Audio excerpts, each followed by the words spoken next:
Muy buenos días para todos, muy buenas noches o muy buenas tardes, de acuerdo a cómo su país se encuentre. Nuestra buenaventuranza para todos en este momento. En nombre de la Federación Teosófica Interamericana,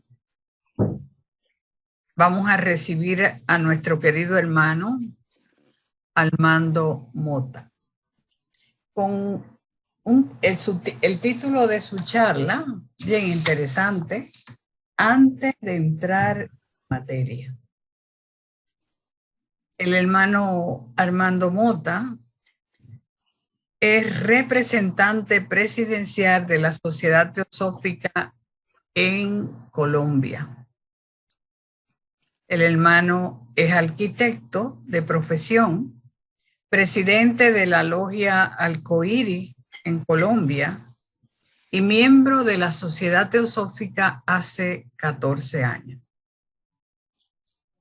Bienvenido, hermano, en este momento que tenemos para el trabajo de la Federación. Vamos entonces en este momento a decirle al hermano Isaac Auli que haga la invocación antes de cederle el micrófono al hermano Armando. Bien, buenas tardes. Les ruego a todos que cierren sus ojos unos segundos y repitamos las siguientes frases después de que yo las mencione, por favor. Oh vida oculta que vibras en cada átomo. Oh luz oculta que brillas en cada criatura. Oh amor oculto que todo lo abarcas en la unidad. Que cada ser que se sienta uno contigo sepa, por lo tanto, que es uno con todos los demás.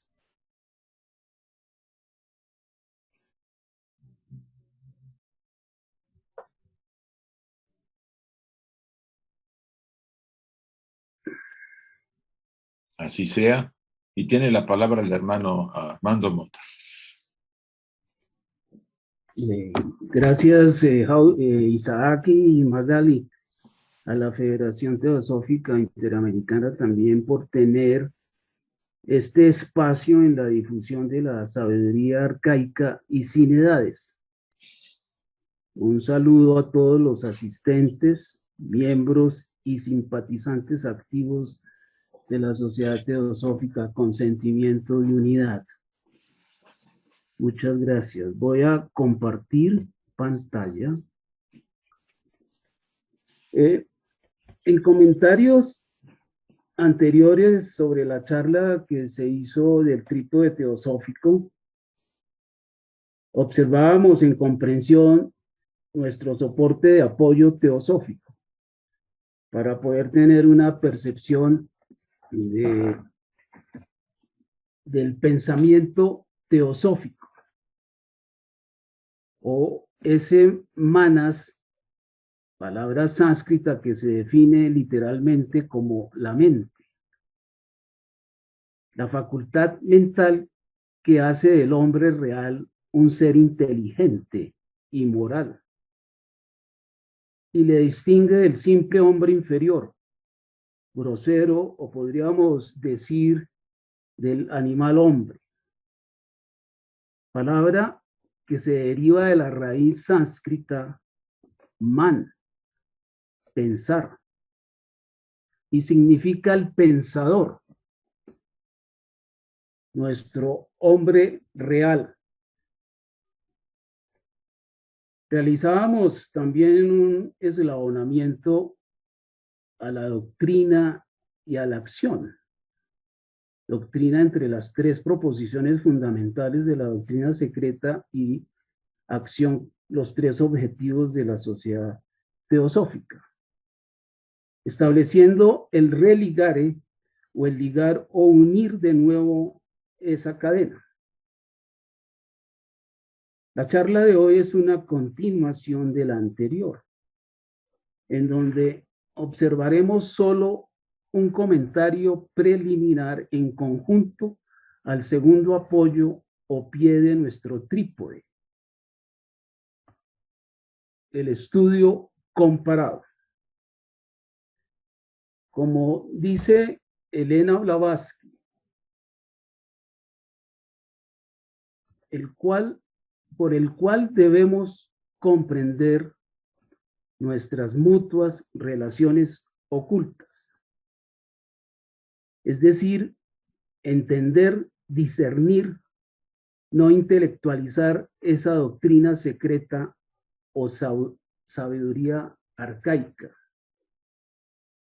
que está protegida en la realidad, es decir, dentro de nosotros mismos y en el orden del universo al que pertenecemos.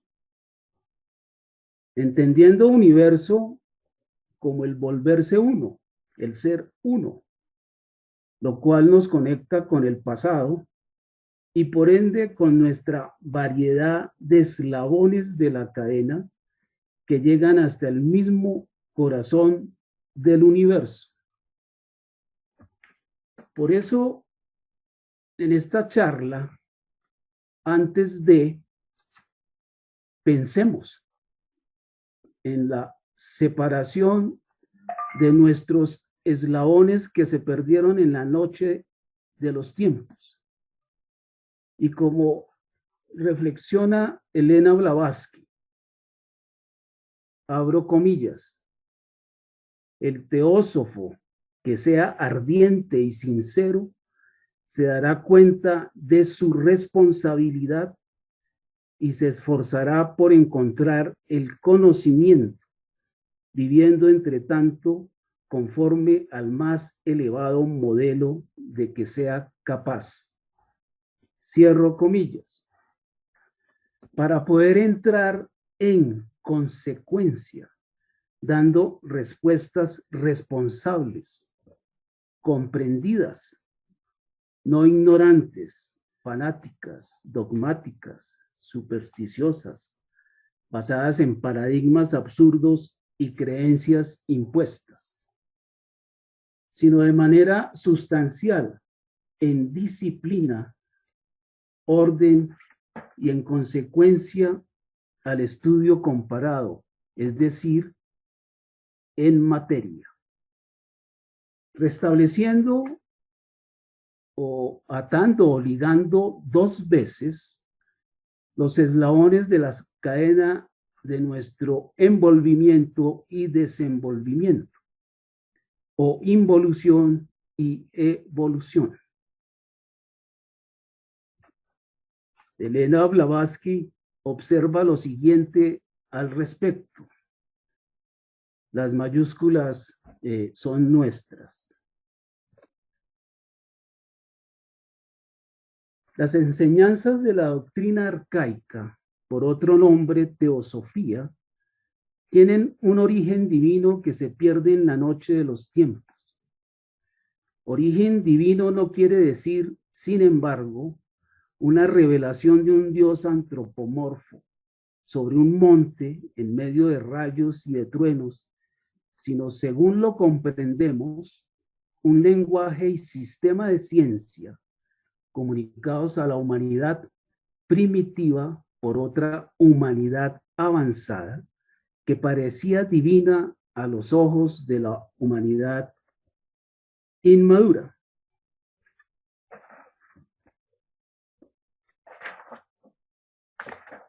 Observemos esto desde otros ángulos o perspectivas o panoramas diferentes.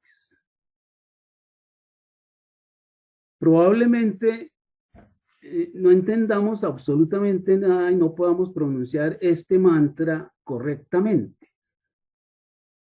Pero no por ser eso, renunciamos en ese vacío de entendimiento, en ese eslabón separado.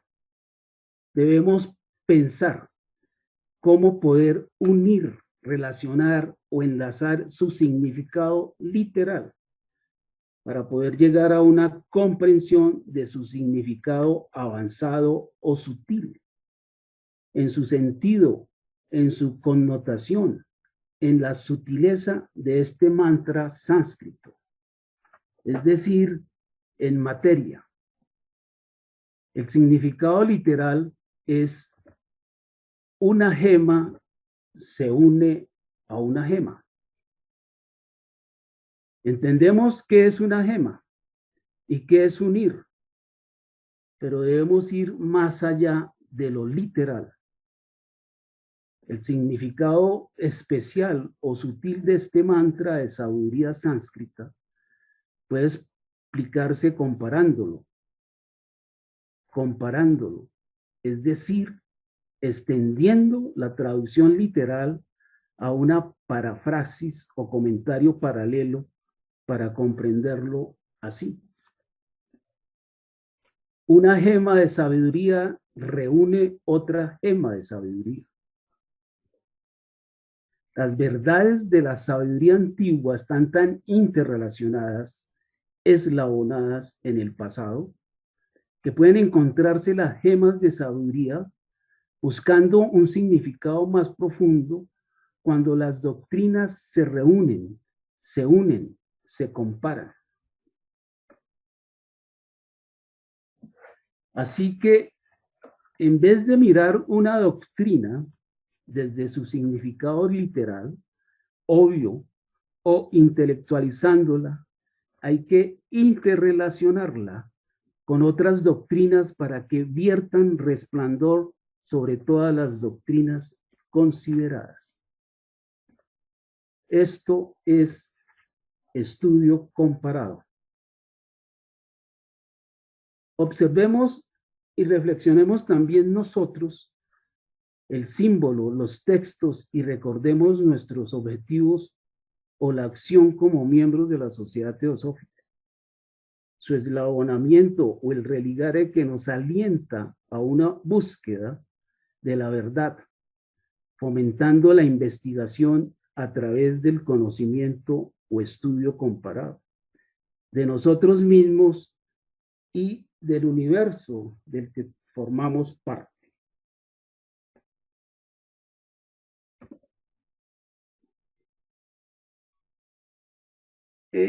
Realicemos una síntesis o compendio de la charla anterior en el trípode teosófico. Pero antes de hacer el resumen para conectarnos con la charla anterior, me gustaría tener otra observación sobre lo que acabamos de comentar. Un razonamiento comparado. Razonamiento comparado que nos permite de pronto en la figura superior derecha llegar a colocar la última ficha de nuestro estudio comparado. Se nos presentan dos imágenes en las cuales las podemos relacionar como una doctrina. Están en un mismo nivel, podríamos comparar eso. Las dos tienen el número 3, una está a la izquierda, otra a la derecha, están separadas. Podríamos estar leyendo y comprendiendo eso de esa doctrina.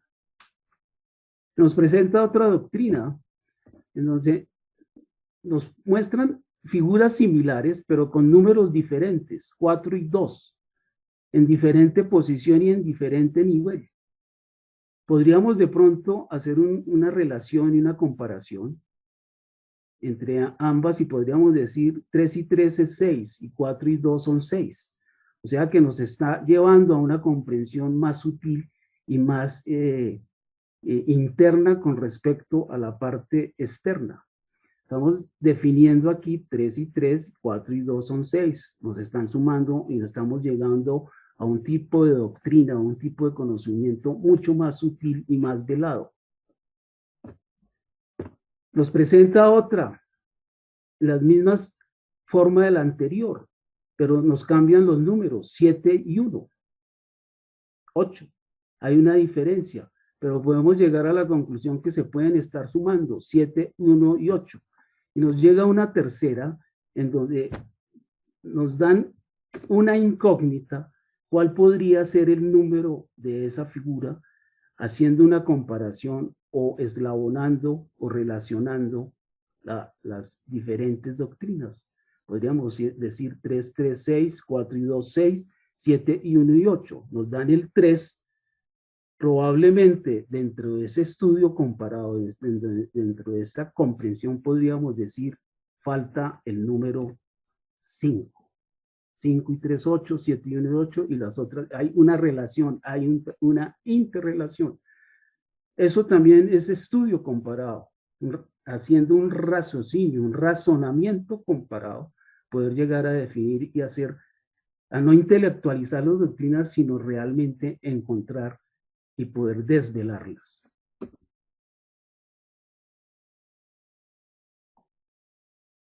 La intención era mostrar un video, y tengo otros dos, pero este video era haciendo una relación sobre los 3 objetivos,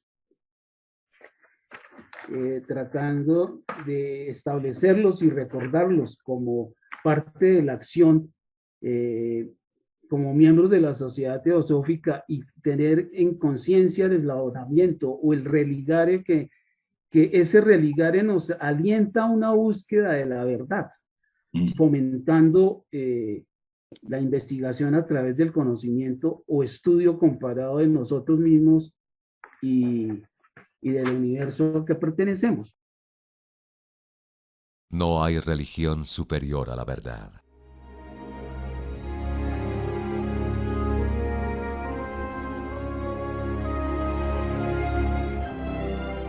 Por inspiración de los maestros, se creó una sociedad para la búsqueda de la sabiduría divina o espiritual.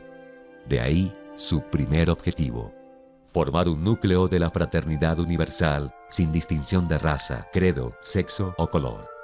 Su lema, no hay religión superior a la verdad, nos alienta a una búsqueda de dicha verdad a través del conocimiento de nosotros mismos y del universo del cual formamos parte, y está en estrecha relación con sus otros 2 objetivos: fomentar el estudio comparativo de religiones, filosofías y ciencias, e investigar las leyes inexplicadas de la naturaleza y los poderes latentes en el hombre. Dentro de una línea de libre pensamiento que permite contar entre sus miembros con personas que pertenecen o no a cualquier religión, fomenta siempre sin dogmas la profunda investigación, examen y comprobación personal de todo postulado. Habíamos quedado ahí, entonces, hacer un resumen de la charla anterior del trípode teosófico. Comentábamos que los 2 aspectos de la teosofía, uno tenía, estaba doctrina y enseñanza, fuego, espíritu, y acción y práctica, agua, materia. Hablábamos de las 3 proposiciones fundamentales de la doctrina, haciendo una relación, teniendo un religare, digámoslo así, un eslabonamiento de lo que es doctrina y práctica. En la primera hablábamos de la realidad absoluta, la primera proposición donde hay una realidad subyacente a toda existencia, toda materia, conciencia y vida. La unidad de la realidad connota la unidad de la humanidad, y esta unidad se promueve siendo fraternales con nuestros semejantes, lo cual hace un religare o implica el primer objetivo de la sociedad teosófica, que es nos lleva a la fraternidad y el servicio. En el presente, se da hoy. En el segundo doctrina hay un orden en el universo. El orden es un todo combinado, todas sus partes aparentemente separadas son una unidad, un sistema o un cosmos. Hay un orden. Debemos descubrir este orden físico, intelectual y espiritual con las disciplinas de la ciencia, filosofía y religión, lo cual implica el estudio comparado en nuestro segundo objetivo, y se da en el pasado, nos lleva a relacionar nuestros eslabones anteriores. Y La tercera doctrina o enseñanza, el alma individual, esencia del alma universal. Nosotros somos de la misma naturaleza que el universo. El hombre funciona de acuerdo con las mismas leyes y principios que guían al universo. Debemos aprender esto al respecto, al propósito de nuestra existencia, correlacionándonos con el universo, lo cual implica el tercer objetivo, que nos lleva a la meditación, es decir, potencializar todos esos poderes latentes que tenemos y nos lleva al futuro. Haciendo este resumen del tipo de teosófico para relacionarlo, como hablaba anteriormente, estamos hablando solamente del segundo apoyo del tipo del estudio comparado. Al presentar una visión o percepción del pensamiento teosófico, que es muy extenso y profundo, definir la teosofía es restringir, en pocas palabras, un vastísimo campo ilimitado de conocimiento, de experiencia y realización, ya que su verdadero significado es divino. Por lo cual, ordenemos o liguemos los reinos de la naturaleza a ese envolvimiento en línea descendente del espíritu vida en la materia forma y al desenvolvimiento en línea ascendente de la materia forma en el espíritu vida, que conocemos como involución y evolución. Comparando el estudio, comprendemos la clave. Por lo tanto, el aprendizaje teosófico está en el crecimiento de la comprensión y en la apertura no solo hacia otros seres, sino hacia la vida toda. Cuando hay comprensión, la disciplina viene como cosa natural, no hay que imponerla, se impone ella. No se puede tener veracidad sin comprensión. Si tenemos comprensión, automáticamente tendremos una gran responsabilidad, una respuesta veraz. Me remito al comentario inicial que nos decía Elena Blavatsky sobre el gran teósofo, la responsabilidad que tiene. Nuestro árbol teosófico es responsabilidad como organismo, no como una organización. Los frutos dan fe de qué es el árbol, y el árbol es conocido por la bondad de sus frutos. Elena Blavatsky nos comenta lo siguiente, o nos relaciona lo siguiente a lo anterior. Reclamamos para el pasado el honor de sus ejecutorias que se le negó desde hace mucho tiempo. Exigimos la restitución de prestadas vestiduras. Será exagerado creer que el hombre pueda desplegar nuevas facultades sensitivas y relacionarse mucho más íntimamente con la naturaleza. La lógica de la evolución nos lo dirá si la llevamos hasta sus legítimas conclusiones. No obstante, aceptamos la opinión del sabio autor de Festus cuando dice que el corazón humano no se ha revelado todavía completamente a sí mismo, ni hemos abarcado, ni siquiera comprendido la amplitud de sus poderes. Si en la línea ascendente, desde el vegetal o el molusco hasta el hombre más perfecto, ha evolucionado el alma y adquirido sus elevadas facultades intelectuales, no será irrazonable inferir y creer que también en el hombre se está desenvolviendo una facultad perceptiva que le permita indagar hechos y verdades más allá de los límites de nuestra ordinaria percepción.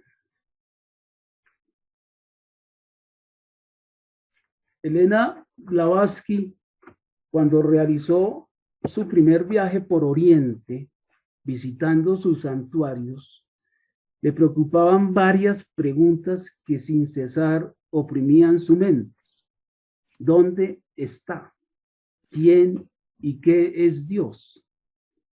Y cuando con más ansia pretendía resolver tan embarazosos problemas, tuvo un encuentro con ciertos hombres que por sus misteriosos poderes y profunda ciencia, HPB los calificó de sabios de Oriente y nos cuenta lo siguiente.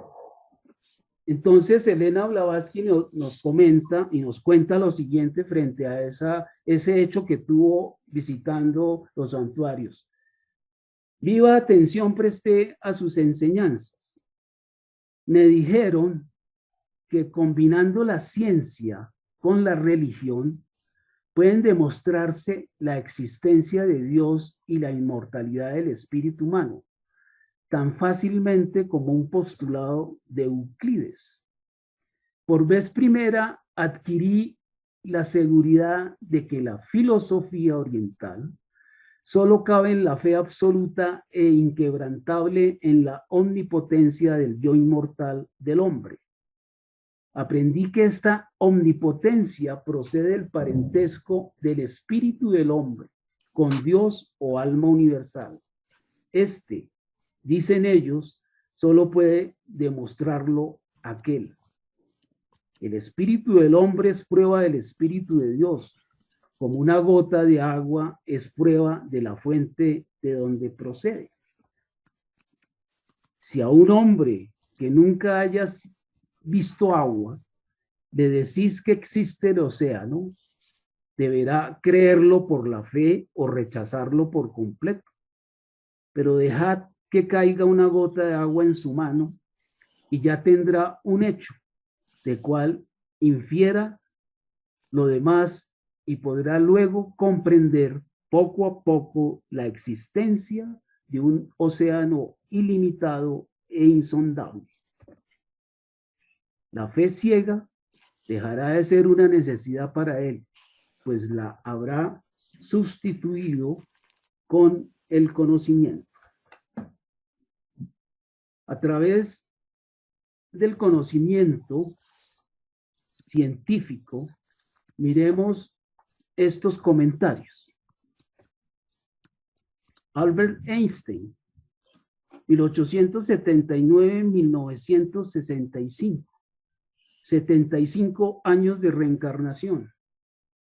Se conecta en ese volver a unir lo fracturado, en esa verdadera religiosidad, en ese religare, en ese postulado teosófico. No hay religión más elevada que la verdad, que nos une la doctrina con la acción en el estudio de nuestras mutuas relaciones ocultas de la siguiente forma. En octubre de 1930, 3 años después de que Hitler hubiera subido al poder y 2 meses antes del exilio voluntario de Einstein a Norteamérica, ya era una institución cultural en Berlín por la obtención del Premio Nobel de Física en 1921. Escribió un pequeño artículo titulado Lo que yo creo. En él afirma lo siguiente: la cosa más bella que podemos experimentar es lo misterioso, es la fuente de toda verdad y ciencia. Aquel para que esa emoción es ajena, aquel que ya no puede maravillarse y extasiarse ante el miedo, vale tanto como un muerto. Sus ojos están cerrados. Saber que lo impenetrable para nosotros existe realmente manifestándose. como la prudencia máxima y la belleza más radiante que nuestras torpes capacidades pueden comprender, tan solo en sus formas primitivas. Este conocimiento, este sentimiento, se encuentra en el centro de la verdadera religiosidad. En este sentido, y solo en este sentido, pertenezco a las filas de los hombres religiosos devotos.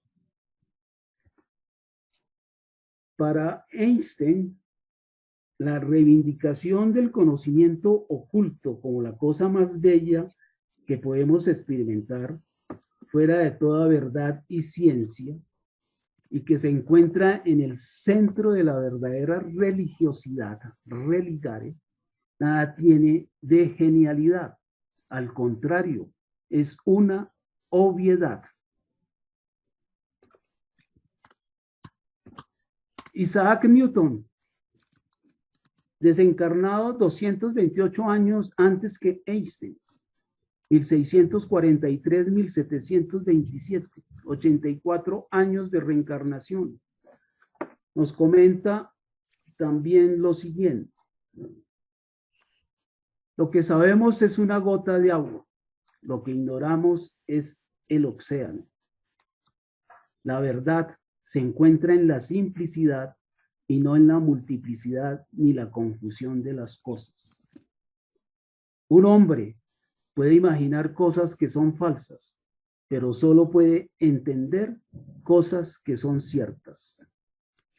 Los hombres construimos demasiados muros y no suficientes puentes. La unidad en la variedad y la variedad en la unidad es la ley suprema del universo. Conectemos estos comentarios de estos dos personajes con el trabajo teosófico, los cuales son respuestas de su propio trabajo científico. No les ha sido contado por otros, sino ha sido comprendido y realizado por ellos mismos. Mirando solo la parte externa, exotérica, los diccionarios dan como definición a la teosofía como la demanda por el conocimiento directo de Dios y el Espíritu. Sin ser inexacta, no da sino una idea limitada de lo que la palabra implica, tanto históricamente y prácticamente. La obtención de un conocimiento directo de Dios es el objetivo ultérrimo de toda teosofía. Este es el mayor conocimiento. El conocimiento de Él, Dios, por medio del cual todas las cosas son conocidas, es el corazón y vida de toda religión verdadera. El conocimiento de todas las cosas lleva ampliamente todo el estudio teosófico. Pero el conocimiento supremo, esa sabiduría divina, ha de ser ganado por cada uno de nosotros. Poco es lo que pueden hacer los otros, salvo señalarnos el camino, inspirarnos a hacer el esfuerzo y darnos ejemplo. En cambio, el conocimiento de lo de abajo puede enseñarse en libros, conferencias, en conversaciones y en estudio. Es transmisible de boca a oído. Los auténticos misterios no se pueden contar, los tenemos que descubrir cada uno mediante su propia evolución y desenvolvimiento. Para esto se requiere de inteligencia. La inteligencia no es el intelecto. Un intelectual puede ser solo un acumulador y organizador de datos y conceptos. La inteligencia es una cualidad espiritual. Es la aptitud para captar y ver lo esencial, lo subyacente. Es lo que se llama intuición, el poder de conocer nuestro ser divino. El entendimiento se adquiere despertando la conciencia y no hay que intelectualizar la enseñanza, porque es un ejercicio que se pone en práctica para preparar al cuerpo para que despierte conciencia y comprensión. El aspecto esotérico de religión ofrece una verdad, un entendimiento al espíritu y es alcanzado por la intuición. No han llegado naturalmente como crecimiento de la comprensión. Y por otra parte, hemos tomado aquello literalmente y con poco estudio no comparado, creándonos modelos, patrones que se deben seguir sin saber por qué, conformando un paradigma. Lo que hace esotérico al supremo conocimiento, sin estar velado, deliberadamente o escondido y que no puede darse de boca a oído, es obteniéndolo solamente al desarrollar la facultad o poder de conocer la conciencia o los poderes latentes en nosotros. En esta diapositiva seguía la frase conformando un paradigma, tenía una caricatura en video para explicarlo de un paradigma.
Miremos qué nos comenta la filosofía y ciencia sobre esos paradigmas que nos creamos. Buda Siddhartha Gautama les da un sutra que nos dice lo siguiente: no creas en nada simplemente porque lo hayas escuchado. No creas en algo simplemente porque ha sido transmitido por muchas generaciones. No creas en nada simplemente porque está escrito en las Sagradas Escrituras. No creas en nada simplemente por la autoridad de hombres sabios o maestros. Cree solamente después de cuidadosa observación y análisis, cuando encuentres que la enseñanza concuerda con la razón y que conduce a lo bueno y al beneficio de uno y de todos. En la filosofía, René Descartes nos comenta: si usted desea ser un auténtico buscador de la verdad, es necesario que al menos una vez dude tanto como sea posible de todas las cosas. En la ciencia, Edwin P. Hubble nos comenta: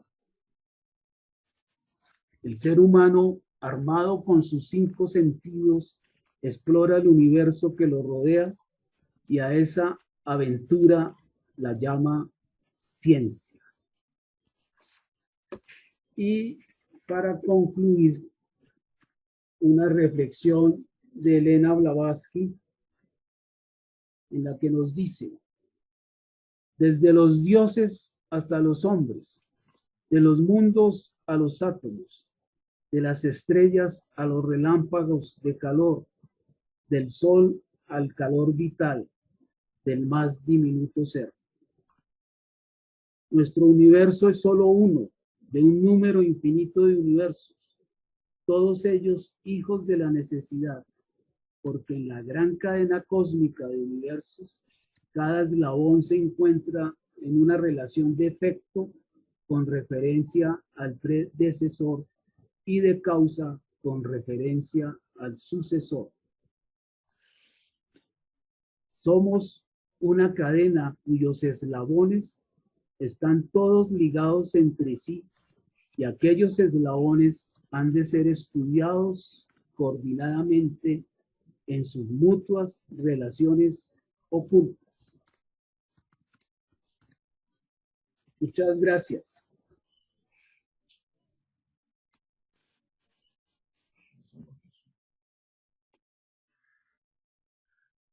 Hermano, admite que le hagan preguntas.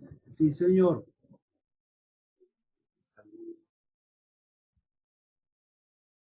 Ahí están activados los micrófonos.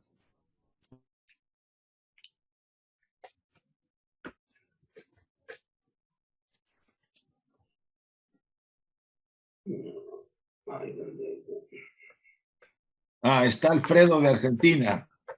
Armando. Listo.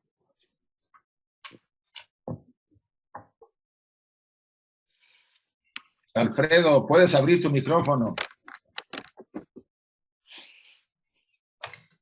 Excelente la reflexión que nos ha hecho pensar la relación entre ciencia y religión, tan complicada para tratarla normalmente, ¿no? O tan diferente que la vemos siempre, tan opuesta que las vemos muchas veces. ¿Cómo la pudo coordinar con respecto al pensamiento de Blavatsky? Se lo agradecemos mucho. Excelente la exposición. Gracias, Alfredo. Te agradezco mucho. Muchas gracias, Alfredo. Gracias. Por favor, Edith. Gracias, Isaac. Hermano, tu exposición es muy buena. Quería, Armando, hacer alusión un poco a lo que dice la señora Blavatsky, ¿no? Todo lo que parece esotérico, lo que parece oculto, en realidad tiene que estar oculto y es un poco exotérico ya que está publicado. Pero hace también referencia a ella a que hay que aprender a leer entre líneas, porque ese tipo de enseñanzas solo se puede entender a nivel búdico y no se puede transmitir. O sea, esa es la parte del ocultismo, lo emocionante del ocultismo, ¿no? De que son esos insights búdicos, voy a apretar una palabra ahí que no existe, pero esos insights búdicos que a la final es solo el que puede apreciar entre líneas de oro. Ella dice, son hilos de oro que están entre las líneas, escondidos, y no puede transmitir. Quien lo entiende no podría transmitir. Gracias. Por lo que te agradezco, es muy difícil tratar de explicar eso que no se puede transmitir, pero sí se puede cantar. Te felicito, querida hermana. Gracias.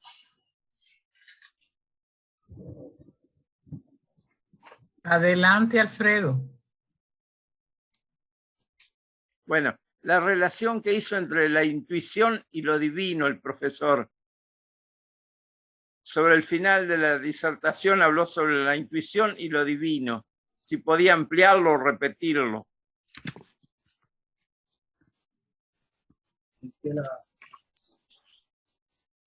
sobre es decir, la doctrina necesariamente está eslabonada y está relacionada, todas las doctrinas.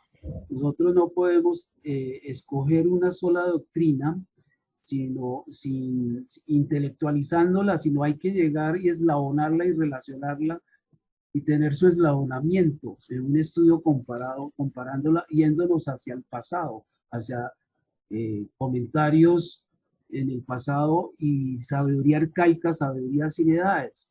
Entonces ahí definitivamente tiene que llegar un nivel, entra uno, la cadena está eslabonada hasta el mismo corazón del universo. Es decir, es un eslabonamiento, es un hilo de oro realmente, como dicen los religiones, los Vedantas, y que uno tiene que, y lo que comentaba Edith, es muy complicado. Por eso yo colocaba los ejemplos de filosofía y ciencia, que comentarios de Einstein, que pues nadie se lo contó, nadie se lo dijo. Tuvo que tener un nivel de comprensión y un nivel de relacionarse y de eslabonamiento de toda esa doctrina y de esa comparación para poder llegar a entender y comprender. Y ahí entra la parte divina intuitiva. Todo eso está protegido no esotéricamente, sino internamente, está protegido dentro de nosotros y tenemos que llegar, conectarnos esa parte interna, esa parte divina, intuitivamente, inteligentemente, porque si no comprendemos, no hay inteligencia. No podemos ser inteligentes si dar una respuesta responsable. En ningún sentido hay responsabilidad porque no hay una comprensión. Entonces el estudio comparado no necesariamente es leer una doctrina literalmente y leer la otra literalmente, sino tener a través de la doctrina y a través del religare, de la acción, de doctrina de acción, eslabonarlas, religarles para poder internamente tener un nivel de comprensión y tener una responsabilidad y poder dar una respuesta veraz. No sé si te aclaro un poco, Alfredo, lo que estoy pensando, lo que trato de comunicar. Muchas gracias, profesor. María del Carmen, por favor. Gracias, buenos días. Pues yo solo, después de mi silencio que me quedé con la exposición, quiero agradecerle porque fue muy profundo para mí. A mí me llega todo esto como muy profundo, de tal manera que hago una reflexión que también los silencios hablan, porque dejó tantas cosas en mí que me hacen entender la excelente y bella presentación que hace. Gracias por todas estas bendiciones. Muchas gracias. Gracias, Isaac. A ti, Enrique. Hola, Armando. Enrique. Oye, bueno, habría que escuchar más a Armando porque siempre le salen genialidades allí en sus charlas. Y yo creo que es lo que estaba tratando de rastrear Alfredo, porque yo también me sorprendió la forma como definiste cuando estabas hablando de intuición. Yo lo entendí como dentro del todo, cuando puedes encontrar lo esencial, es muy parecido al discernimiento, que dice que dentro del todo, cuando puedes encontrar lo más importante y pasas a la intuición. Algo dijiste que fue una genialidad, que yo creo que es lo que estaba preguntando Alfredo, porque es una forma muy peculiar de definir lo que es la intuición. Supongo que era lo que estaba preguntando, porque a mí también me hizo, bueno, me agarró desprevenido y ya no sé exactamente cómo lo dijiste, pero había quedado muy bien, me dio la impresión. Sí, hermoso. Bueno, y felicidades. Gracias. Buena. Es que fíjate, Enrique, si yo me voy a, perdóname, el comentario de Elena Blavatsky, que nos dice, reclamamos para el pasado el honor de sus ejecutorias, que se le negó desde mucho tiempo. Exigimos la restitución de prestadas vestiduras, Imagínate esa estrofa, si uno la ve sutilmente, tiene una connotación muy importante para todos nosotros estudiantes del oculto. Y llega y nos afirma, será exagerado creer que el hombre pueda desplegar nuevas facultades sensitivas y relacionarse mucho más íntimamente con la naturaleza. Hace esa pregunta. Entonces, me emociona mucho poder encontrar esto de Blavatsky y poder tratar de comprender el mensaje que nos quiere dejar. Claro, porque de ahí se desprenden muchas cosas, pero dentro de todas esas muchas cosas dijiste una genialidad, porque llegas a lo más esencial de lo esencial, y te salió, porque yo he estado en otras charlas tuyas y te salen así genialidades, que es como una forma de acomodar las palabras que te hace clic muy bien. Yo creo que es lo que estaba diciendo Alfredo, supongo, porque a mí también me sorprendió cuando lo dijiste. Bueno, muchas gracias, Armando. Claro, y gracias. Y después nos dice, o sea, nos da la respuesta. Perdóname si me extiendo un poco. Nos dice la lógica de la evolución, o sea, del desenvolvimiento nuestro. Nosotros nos estamos desenvolviendo en este momento, porque ya en el ciclo descendente nos envolvimos. Claro. En el ciclo descendente hubo un envolvimiento de materia, de espíritu en materia forma. Ahora estamos desenvolviéndonos. Entonces, la lógica de la evolución o desenvolvimiento nos lo dirá si la llevamos hasta sus legítimas conclusiones. Yeah. Ok, gracias. Magali.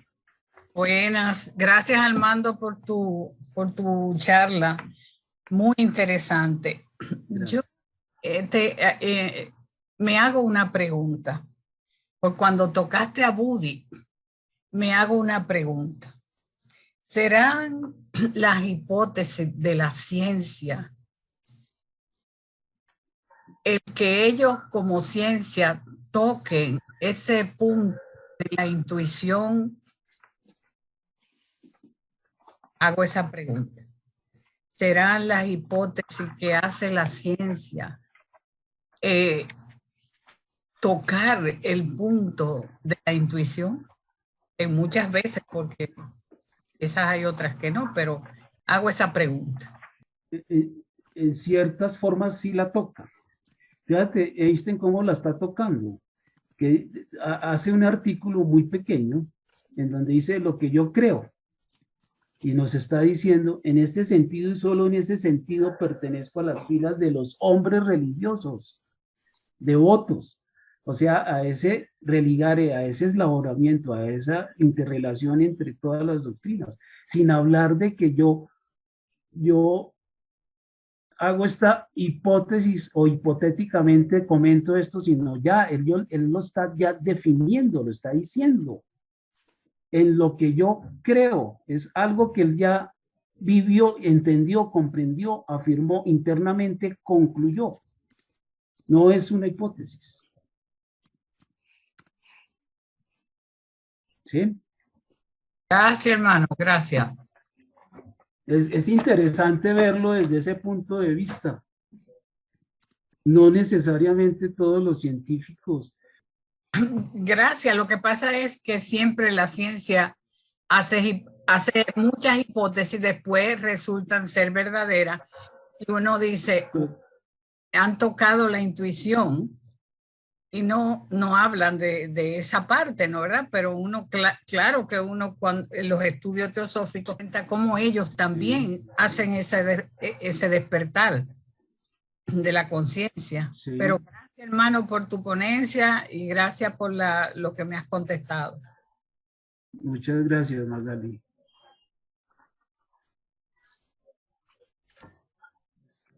Hermana, no sé si tengo lugar a una intervención pequeña, ya que algunas cosas nos ponen con Armando. Hay cosas que sí, la ciencia tiene la posibilidad de hacer con la parte materia el acierto-error, acierto-error, ¿no? Por ejemplo, cuando estudiamos física, ¿verdad, Armando? O sea, para estudiar los materiales de construcción, pues se hace acierto error. Es decir, aquí la lógica de la física es muy distinta a la inspiración que utiliza la ciencia, como en el momento que muchas personas, en el momento que se crea la luz, por ejemplo, se crea el fonógrafo o se crea ese tipo de cosas, es increíble que en muchas partes del mundo empiezan a descubrir prácticamente lo mismo. Épocas en que, por ejemplo, los músicos, ¿no? Los músicos salen como por hornadas, los físicos salen, los matemáticos por hornadas, entonces empiezan a buscar quién se copió de quién. Entonces aquí es donde dicen que la intuición es la que ha funcionado como inspiración. O sea, la intuición es más o menos hermana de la inspiración. O sea, viene de la nada, significa que viene de planos superiores. Quienes tienen esa posibilidad de hacerlo, lo hacen.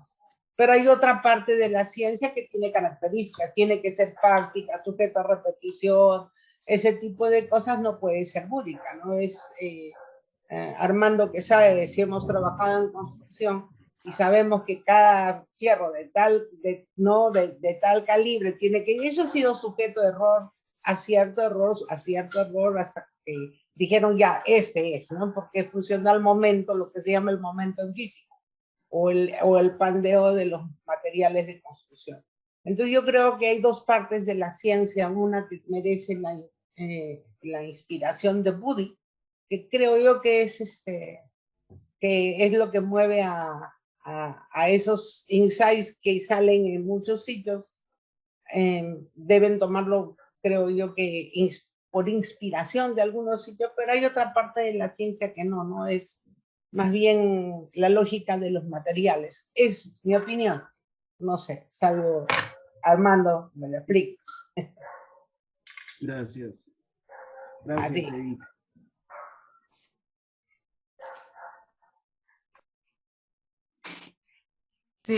Si no hay más hermanos que quieran hacer preguntas al hermano Armando, creo que ya damos por concluido tu trabajo, hermano.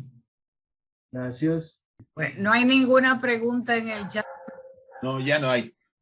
Ok, pues entonces vamos a despedirnos en esta tarde, dándole las gracias al hermano Armando de Colombia por esta pieza que nos acaba de traer en este domingo. Así es, 1.000.000 de gracias, hermano. Nos vemos el próximo domingo todo, y en nombre de la Federación Teosófica Interamericana le damos las gracias. Bueno, muchas Gracias. gracias a ustedes.